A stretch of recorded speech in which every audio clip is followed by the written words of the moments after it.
Ehav Ever from the Chronicles of Ehav Ever, and today's video is going to be an addendum to the previous video I did called Torath Mosheh, Movement, Rebranding, or Did I Just Make It All Up?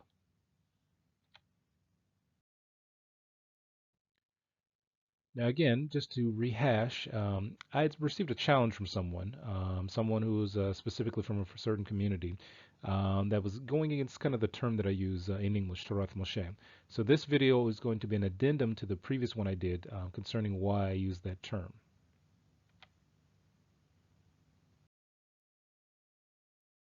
Now, concerning the real points of contention, as I mentioned in the previous video, there were three things. The first one was the challenges of is Torath Mosheh movement, to which I had answered that, that question before. Whether my use of the term is a type of rebranding, or did I just make all this up? And of course, as I mentioned in the previous video, the answer to that is no. And I showed a number of sources to show that what I'm talking about is, answers this question as being no. But in this video, I'm going to add an additional bit of information that I recently came across and recently received. So again, going back to the definition that I gave for Torath Mosheh, if you will remember in the previous video, and all of the videos where I mentioned this term, I describe it as the following: as all ancient, authoritative, and authentic historical texts, concepts, judicial rulings, practice, and traditions that trace directly back to the singularity of the giving of the Torah at Mount Sinai, as it was transmitted from Hashem to Moshe ben Amram and all of Am Yisrael, and has been preserved by their descendants who are from the most ancient communities of Mizrahi, Temani, Sfaradi, and Maghrebi and Ashkenazi Jews. So one of the things that I often do is, as I've mentioned, I think in a video prior to that, I've learned from a number of different rabbis from different communities. And even to this day, even being 48 years old at the time of this video, I still go back to rabbis and ask questions, anytime I have something that is something that I can't find my own answer for, or something that, I need to evaluate and, have a different view on it. So I'm going to show now some of the additional comments I've received from different rabbis from different communities that I asked about this topic, because again I already know the answer to it, because again I've learned the things I've learned from different rabbis from different communities, but it's important for me to always go back and try to get additional information and to make sure that I'm not just standing on my own understanding. So if you remember in the previous video, I had sent out an email to different rabbis that I know, and simply asked the questions that I present here, which if you don't know Hebrew, I'll explain what's here for you. The first question, as you see in red, and the first thing I'd ask was, I've come, several questions that's in the black at the very top about Torath Mosheh. So the first question is, Ha'im efshar lahagid she'Torah bichtav v'Torah she'ba'al peh hem Torath Mosheh. So the first question in red is, is it possible to say that the written Torah and the oral Torah can be called, can be considered Torath Mosheh, can be under this, this term. The blue in the number two question is האם אפשר לתאר המסורת מדור לדור שנמצא בכל קהילות דתי אשכנזים, ספרדים, מזרחים ותימנים עם הביטוי תורת משה. So the second one is it possible to say that the Masoret, the transmission that has gone from generation to generation, that's found amongst all of the Torah-based communities that are Ashkenazi, Sfaradi, Mizrahi, and Temani, can all of this can be placed under the term Torath Mosheh? The third question, which is in brown, האם אפשר להגיד שהלימודים שלנו שקיבלנו מהאבות הסנהדרנים, חז"ל, הגאונים, הראשונים, האחרונים, וכל, שגם האלה הם תורת משה? So the third question is it possible to say that the things that we've been taught, the things that we've learned from the Avot, meaning that, the ancestors of our people, the Jewish people, from the Sanhedrin, the Bet Din HaGadol, the Mosaic courts, from Chazal, meaning the rabbis of the Talmud and, such, and the Geonim, these are the leaders of the Jewish community that came after the rabbis of the Talmud, the Rishonim, meaning the rabbis and leaders who came after the Geonim, and the Achronim, those who came after them, whether we can claim, that the things that we learn from them is also considered to be Torath Mosheh. So then the fourth question in purple, אפשר להגיד, גם בזמננו, יש לנו תורת משה, וכל מי שהולך ומאמין ב13 העיקרים הם שומרים תורת משה. So the last question is it possible to say that we still have Torath Mosheh today, and that anyone who holds by the 13 foundations of the Torah, or in English people often call it 13 principles. They're also keeping Torath Mosheh. So these are the questions I had asked in the previous video to different rabbis, and I showed the responses I've received. Now I'm going to show a few additional responses. Okay, so one of the other responses I've received was from the rabbi at Shelat Torav from Lama'aseh in Torloyo Halachtit, which basically is an organization that deals with halakhic issues here in Israel. So I asked the rabbi there, for example, one of the rabbis there, which is Rav David Eigner, and I said, the following, the questions that you saw in the previous slide. So his response was the following. First of all, he mentions, which you see here in the red, dealing with the first question that was in red on the previous slide. He says, Torath Mosheh מפתועת את העיקרון שכל מה שנכלל בתורת בכתב, אשר בכתב ותורה בשעל פה. מקורו הוא שהשמיים. שהרי משה קיבל התורה מסיני, ובה הוא קיבל גם את התורה שבכתב וגם את התורה שבעל פה. So in the first question, he says that basically, yes, that the terminology Torath Mosheh, basically is, a statement dealing with the basis, from which, Moshe Rabbeinu received the Torah from Hashem, Min Hashemayim, from, Hashem, and he received both from at Mount Sinai, both the written Torah and the oral Torah. Now, what he means by that is that, for example, the basis of the written Torah, which eventually was fully written out before Moshe Rabbeinu died, came from Mount Sinai, and also the Torah Shebal Peh, the oral Torah, was from Mount Sinai. So he said, basically saying yes, Torath Mosheh is used to describe both the written Torah and the oral Torah that came from Moshe Rabbeinu at Mount Sinai and afterwards. So then next, still dealing with the first question, the red question, of what, about the oral Torah and the written Torah, he says, מקורו של הביטוי הוא בדברי מלאכי, הנביא, זכרו תורה משה עבדי, אשר ציוויתי אותו בחורב על כל ישראל חוקים ומשפטים. דהיינו שמוטל עלינו להמשיך לשמור ולקיים את כל מה שניתן למשה מסיני. So in the next part, he mentions that the basis of the statement Torath Mosheh comes from the prophet Malachi, who basically says, "Zichru Torath Mosheh Avdi, Asher Tziviti Oto B'Chorev Al Kol Yisrael Chukim Mishpatim." So he said, he basically quotes the statement that is from the Tanakh, from the Navi, the prophet Malachi, who basically uses the statement Torath Mosheh that we're supposed to keep it. And he says that it's upon us to continue to keep and to establish the Torah that Moshe Rabbeinu received at Sinai. So next, concerning the part you see in the blue, which is the second question, he says, לגבי המסורת העדות השונות, אם תשים לב במבט כללי יותר, אין שום הבדל מהותי בין העדות. כולם לא מדליקים אש בשבת, כולם חוגגים את ליל הסדר, מתפללים 3 תפילות ביום וכל. במבנה התפילות מאוד דומה בין כל העדות.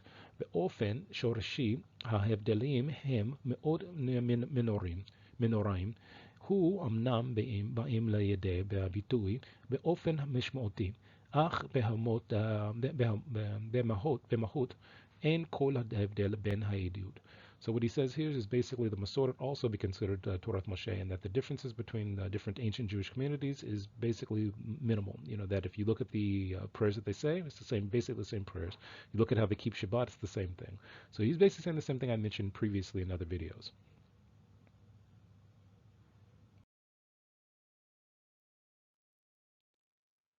Now, continuing with what the rabbi sent to me on this topic concerning the second question in blue, he ends that part of the question with the following.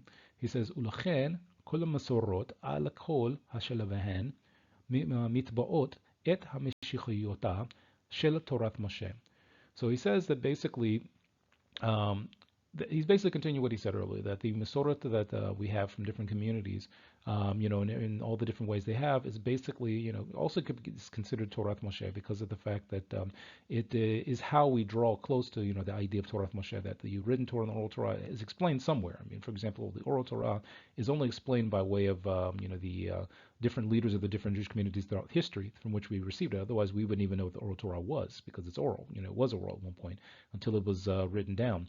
Even with it being written down, there's still explanations and discussions and debates and that have to be made made about these issues.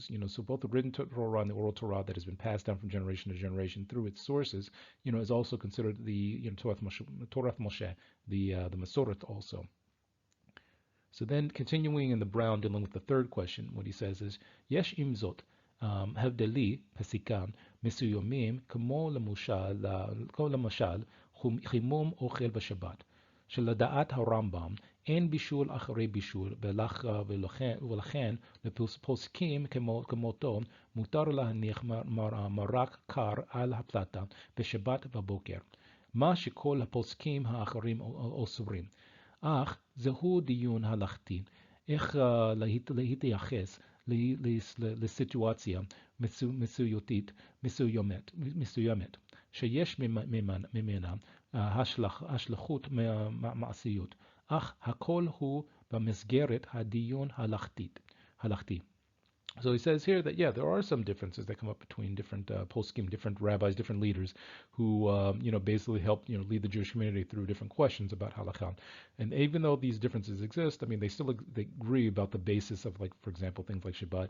And even though he says, for example, the Rambam, will say, and others who, hold like him, that you can put, like a soup that's been fully cooked on a platter on Shabbat, as an example. The Rambam didn't say platter, but that, you could basically, he gives the basis for something that is used today. For certain communities to be able to put like something in soup, or others will say, look, we don't do that. That's a sur for us. But it's basically the elements of halakha, and it's within the realm of halakha and how halakha is dealt with in terms of Torath Mosheh. And then next, he mentions, here in the purple, and this is concerning the 13 ikorim, 13 principles that the Rambam lists in his commentary on the Mishnah. So he says, לגבי ה-13 עיקרים, כמובן, כל מי שמאמין ומקיים את 13 עיקרים, יש לו חלק בתורת משה. אך כמובן ש-13 העיקרים הם יסודות לכל התורה כולו. So what he says here is that, someone who, hold concerning the 13 principles, of course, someone who believes in them and holds by them, establishes them, has a, portion in Torath Mosheh. And he says that, of course, someone who, establishes, of course, the 13 principles, they are the basis of all the Torah, altogether. So essentially, he backs up what I mentioned earlier, that essentially when a person, is holding by that information that I listed earlier, that is Torath Mosheh. So he backs up the definition that I gave earlier.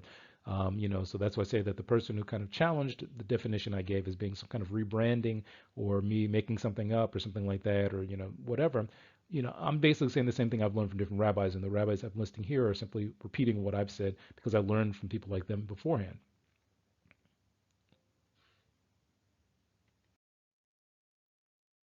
So the next thing I did was I asked a rabbi here in Israel who's from Chabad, and one of the things that he mentioned, he gave us like a really short answer, but it was very succinct.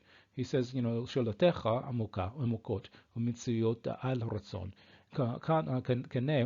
כנא להבין את יסודות העניין בתור התחילה אמליץ לך בחום על הקדמת הרמב"ם לספר משנה תורה, הנה היא. אם יהיו לך שאלות נוספת, אשמח לענות עליהן.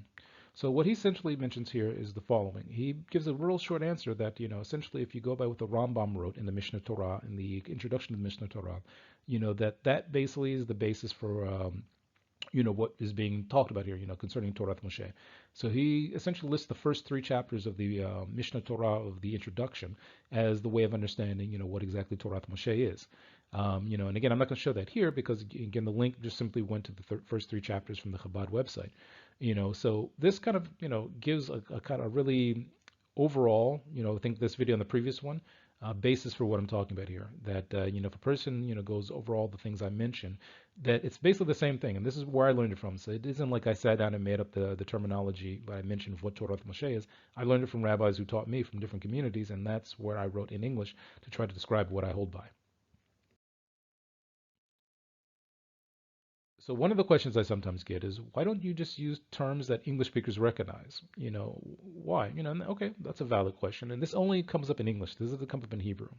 Because as I mentioned before, there's different terminology used in Israel than it is when people are speaking English, especially in America and things like that. So here's the answer to that question. Okay, so fair enough question. Why not just use the term Judaism? That sometimes has come up when I was, especially on this forum I'm at. It doesn't come up all the time. It only came up on like this forum that I used to be a part of. So that's a fair question. Okay, so why not just use the term Judaism? Well, one of the problems that comes up with the term, in terms of my experience, is the following. When you say Judaism, what exactly do you mean? For example, do you mean Orthodox Judaism? Do you mean Reform Judaism? Do you mean Conservative Judaism? Do you mean Reconstructionist Judaism? Do you mean Humanistic Judaism? Do you mean Renewal Judaism? Do you mean Messianic Judaism? Well, the problem that you face is, okay, with all these different terms, when you say Judaism, it doesn't tell you it doesn't tell people what you mean, because you could mean any one of these. And what if I don't have anything to do with the terminology itself? For example, you know, most people outside of Israel who would meet someone like me would say, okay, well, you're Orthodox. Now in the Sephardic Jewish community, the Yemenite Jewish community, and the Mizrahi Jewish community, there's no term Orthodox. And in fact, if you look at the history of the term Orthodox, all it was, what really happened was there was a conflict between the people who eventually became the Reform Judaism movement and Jews who were already holding by the Torah. So supposedly one of the terms that was thrown out against the Jews who were already holding by the Torah, the way it had been passed down from Mount Sinai until recent years, until the modern era, they were being called Orthodox by certain people. Now, there's, I've seen information that kind of says, okay, they didn't really create the term. They just kind of took it on because it was what was convenient and what was there. But to avoid all of this, because of the one question that comes up, even people who believe in, like, who are Christians who claim to be Jewish, I mean, in some cases, Messianic Judaism, they claim to be a Judaism too. So just saying Judaism nowadays doesn't really mean much. For example, so the question someone asks is, which is correct? Which one is correct if everybody's using that terminology, for example?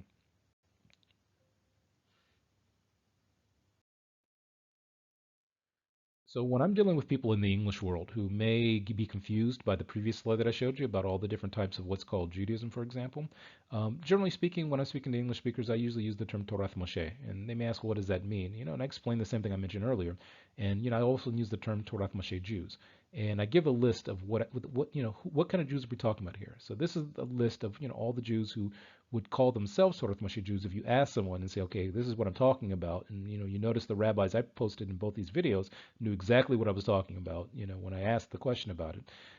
These are the kind of Jews that you would find involved in, the idea of being someone who holds by the Torah that was written in oral, received from Mount Sinai, and knows that this is the way, and also who, in one way or the other, hold by the 13 principles that the Rambam listed in his commentary in the Mishnah.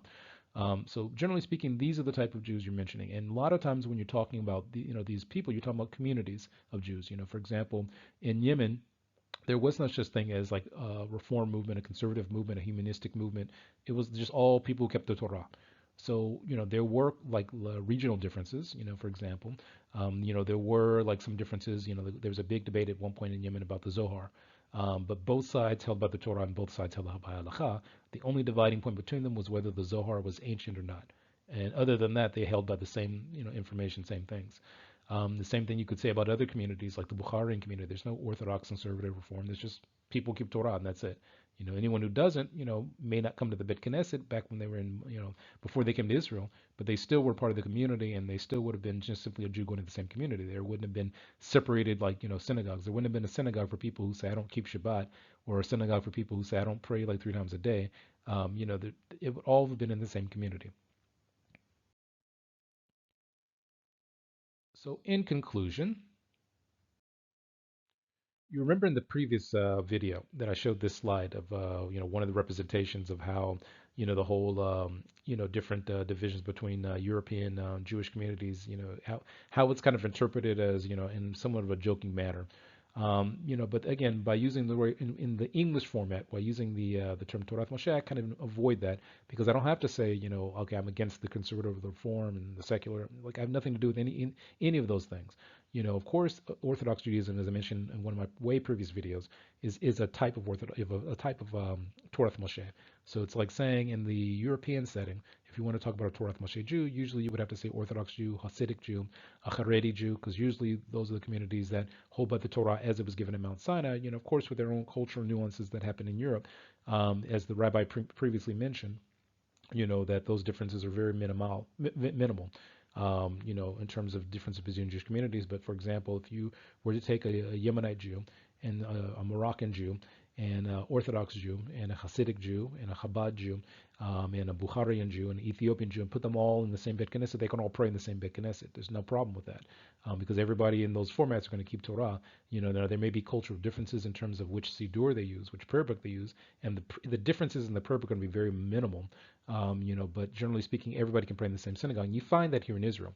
Here in Israel, there are a number of synagogues that are a mix of different, Torah-based Jewish communities or Torath Mosheh Jewish communities, that pray in the same synagogue. Here where I work, there's two synagogues in this area, and in one of them is in a bomb shelter that's like right in the work area, and another one's in another bomb shelter in the same area, and people kind of go back and forth between the two. So the one is a Kalali synagogue, where it's basically anyone who goes up there to pray prays in their particular culture's way, their tradition.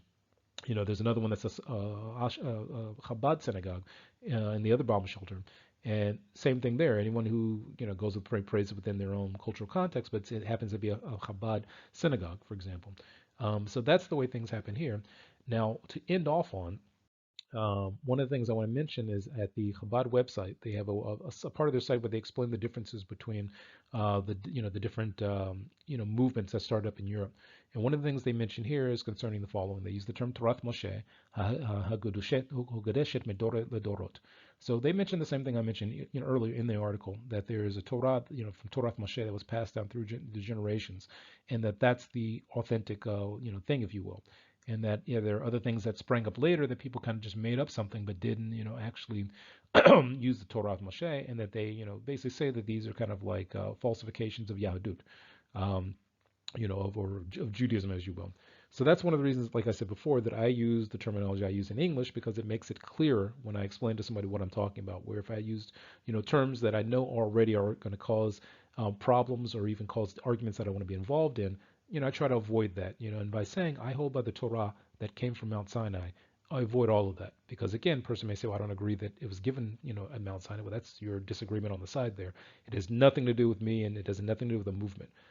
So as I had defined it earlier in the beginning of this video, Torath Mosheh is all ancient, authoritative, and authentic historical text, concepts, judicial rulings, practice, and traditions. That part was backed up by the rabbis that I showed, that trace directly back to the singularity of the giving of the Torah at Mount Sinai. Again, that was backed up by the different rabbis that I showed earlier. As it was transmitted from Hashem to Moshe ben Amram and all of Am Yisrael, and has been preserved by their descendants who are from the most ancient communities of Mizrahi, Temani, Sephardic, Maghrebi, and Ashkenazi Jews. Everything that has been posted here has been something that has been backed up, by the information I showed in the previous videos and in this video. So to end off on, the Lubavitcher Rebbe, a number of years ago, had actually been using this terminology too, which you see in this video here. So he also used the term Torath Mosheh when he was like talking to someone about what they had to do to continue the ways of the Torah and to pass it on to like future generations. And he used the term Torath Mosheh Rabbeinu. And if you look at the very bottom, what it says there in Hebrew is Kasher lomdim et Torath Mosheh zochim lama Moshe Rabbeinu zacha. גם בגיל המבוגר לא כהתה עינינו ולא נס ליחו. So basically what it's saying here is that, the person who learns Torath Moshe, he, or she, basically is a part of the, it's almost like the reward, of what Moshe Rabbeinu received. We're part of that too when we learn Torath Moshe. So again, that's what I'd say when the person kind of brought this up that I'm making this up, or that I'm, trying to start a movement. I'm like, no, this is not a movement. This is simply terminology I personally use it on this website and also in English, so that I can avoid things that have nothing to do with the Torah that was given at Mount Sinai, the oral Torah and the written Torah. By simply using that terminology, I avoid all of that. Because of course, someone who doesn't hold by the Torah that's given at Mount Sinai is not going to claim that they are. And thus, I'm not arguing about what Judaism is this, and I'm not getting involved in an argument about who supposedly is more Jewish than someone else, when there's no such thing as this argument. I avoid all of the, someone says, well, this movement says this, well, this movement says this. Well, no, I hold the Torath Mosheh. Whatever came out of, Mount Sinai, what all was been passed down from the Sanhedrinim, things like that, that's what I hold by. So again, this is Ehav Ever from the Chronicles of Ehav Ever, and I thank you for listening. Take care and bye.